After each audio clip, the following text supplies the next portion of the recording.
تو اتنا بڑا شہنشاہ 700 مرتبہ ریمائنڈر دے رہا ہے تو پھر کوئی نہ پڑھے تو کتنا وبال ہے اس کے لیے۔ اللہ۔ اسی طرح ایک اور حدیث میں آیا ہے، بسم اللہ الرحمن الرحیم۔ کل ہم نے نماز کی فضیلت کے بارے میں بات کی تھی۔ آج ہم بات کریں گے کہ جو لوگ نماز میں سستی کرتے ہیں ان کے بارے میں قرآن و حدیث میں کیا عذاب اور ہولناکیاں بیان کی گئی ہیں۔ تو یاد رکھو میرے بھائی اور بہنوں، جو ایمان آپ کو بستر سے اٹھا کر مسجد تک اور مسلے تک نہیں لے کر جا سکتا، وہ ایمان آپ کو قبر سے نکال کر جنت میں نہیں لے کے جا سکتا۔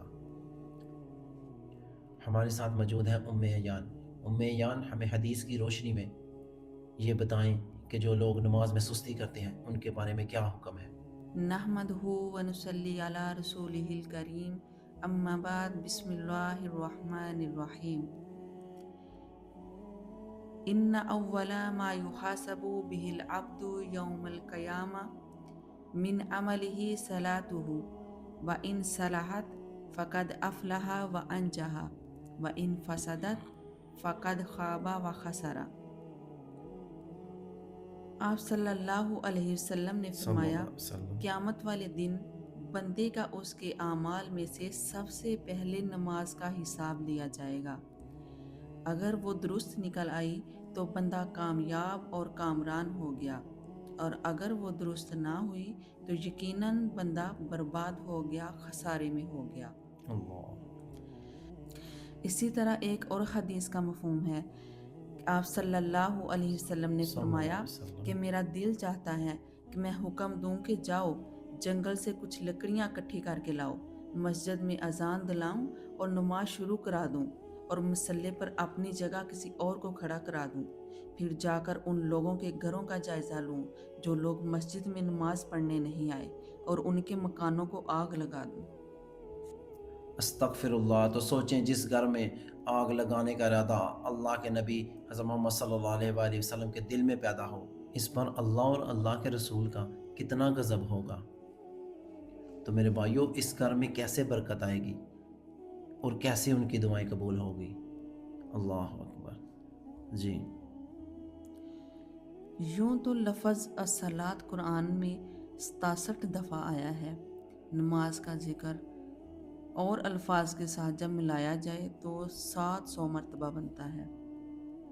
تو اتنا بڑا شہنشاہ 700 مرتبہ ریمائنڈر دے رہا ہے تو پھر کوئی نہ پڑھے تو کتنا وبال ہے اس کے لیے۔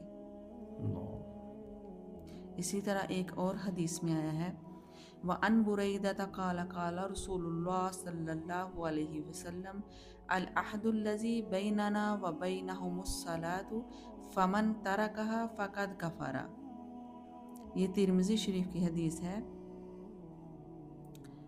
رسول اللہ صلی اللہ علیہ وسلم نے فرمایا، ہمارے اور ان منافقین کے درمیان عہد نماز ہے، بس جس نے اسے ترک کیا اس نے کفر کیا۔ اللہ اکبر۔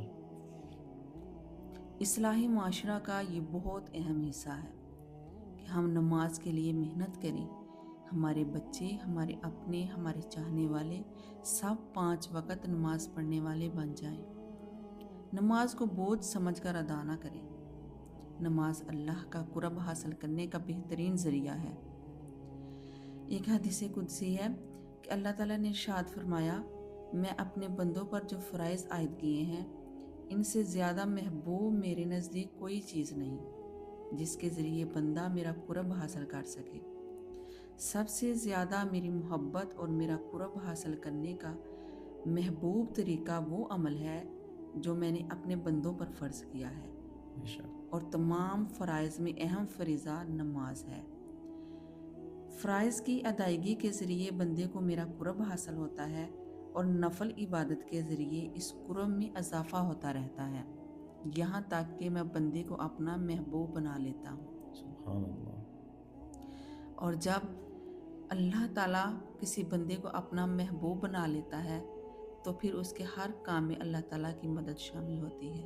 بے شک جس بندے کے ہر کام میں اللہ کی مدد شامل ہو وہ بندہ کبھی بھی کہیں بھی ناکام نہیں ہو سکتا۔ اس بندے کی ناکامی کا سوال ہی پیدا نہیں ہو سکتا۔ اللہ اکبر۔ 15 منٹ آگے چلیے۔ اور میرے نبی کریم صلی اللہ علیہ وآلہ وسلم نے فرمایا کہ اللہ اس شخص کے چہرے کو سرسبز و شاداب رکھے جو میری حدیث کو سنے اور جیسے سنے ویسے ہی آگے پہنچائے۔ تو میرے بھائیوں، اس حدیث کو ہر مسلمان تک پہنچائیں تاکہ وہ اللہ کے اس عذاب سے ڈر جائے اور نماز کی تو میرے بھائیوں، اس حدیث کو ہر مسلمان تک پہنچائیں تاکہ وہ نماز میں کوتاہی نہ کرے اور 5 وقت کی نماز ادا کرے۔ اللہ تعالی ہمیں قرآن و حدیث پر عمل کرنے کی توفیق عطا فرمائے، آمین۔ وما علینا الا البلاغ المبین۔